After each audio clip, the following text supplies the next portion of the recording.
আল্লাহ যা করেন ভালোর জন্যই করেন। আর এই কথাটির বরকত শুনলে আপনিও অবাক হয়ে যাবেন। তাহলে শুনুন, প্রাচীনকালে একজন রাজা ছিলেন। সেই রাজার মন্ত্রীর একটা অভ্যাস ছিল, সে যে কোনো কাজে যে কোনো ক্ষেত্রেই সব সময় বলতেন আল্লাহ যা করেন ভালোর জন্যই করেন।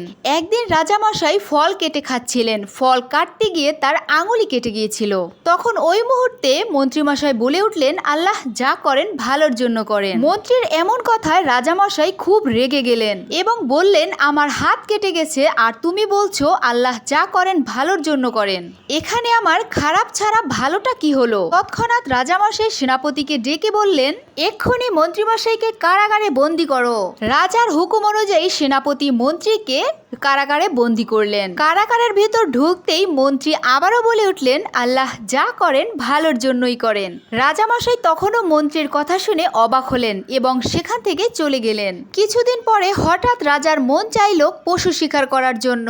তাই সে পশু পাখি শিকার করার জন্য একটা ঘোড়ার পিঠে চড়ে জঙ্গলে গেলেন। কিন্তু সেখানে গিয়ে হলো তার মহাবিপদ। সেখানের কিছু জঙ্গলি মানুষ তাকে আটক করে। সেই জঙ্গলি মানুষদের একটা নিয়ম ছিল, তারা বছরে একবার করে তাদের দেবতাদের জন্য একজন করে মানুষ উৎসর্গ করে।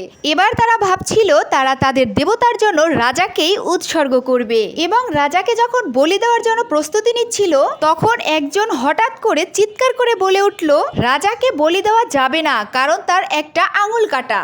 তাদের নিয়ম ছিল যে তারা যেই মানুষটাকে বলি দিবে সে একদম নিখুঁত হতে হবে, যার কারণে আঙুল কাটায় রাজাকে তারা মুক্ত করে দিল।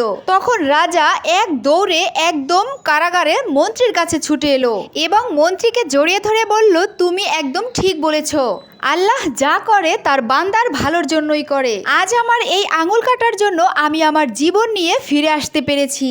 তখন মন্ত্রীমশাই হেসে বলল দেখলেন তো রাজামশাই, আল্লাহ রাব্বুল আলামিন যাই করেন তার বান্দার ভালোর জন্যই করেন। তখন রাজা একটু বিস্মিত হয়ে বলল হ্যাঁ ঠিক আছে, আমি আমার আঙুল কাটার জন্য জীবন নিয়ে ফিরে আসতে পেরেছি, কিন্তু তুমি এটা বলো আমি যখন তোমাকে কারাগারে বন্দি করলাম তখন তুমি কেন বলেছিলে আল্লাহ যা করেন ভালোর জন্যই করেন? তখন মন্ত্রীমশাই মুচকি হেসে বললেন আমাকে যদি কারাগারে বন্দি না করতেন তাহলে আপনি কি একা শিকারে যেতেন? আমাকে সাথে নিয়েই যেতেন। আপনার আঙুল কাটা তাই আপনাকে মুক্ত করে দিয়েছে, কিন্তু আমি তো একদম নিখুঁত ছিলাম। ওই জঙ্গি মানুষেরা আপনাকে ছেড়ে দিলেও আমাকে কিন্তু ছেড়ে দিত না, তখন আমি তাদের বলি হতাম। আপনি আমাকে কারাগারে বন্দি করেছেন বলেই আমি বেঁচে আছি। সুতরাং আল্লাহ তাআলা যা করেন তার বান্দার ভালোর জন্যই করেন। এই গল্পটি থেকে আমরা এইটুকু শিক্ষা অবশ্যই পাই, আমাদের জীবনে যতই দুঃখ কষ্ট আসুক না কেন আল্লাহ সেটা আমাদের ভালোর জন্যই দেন। তাই অবশ্যই আল্লাহর উপর ভরসা করতে হবে। আল্লাহ হাফেজ।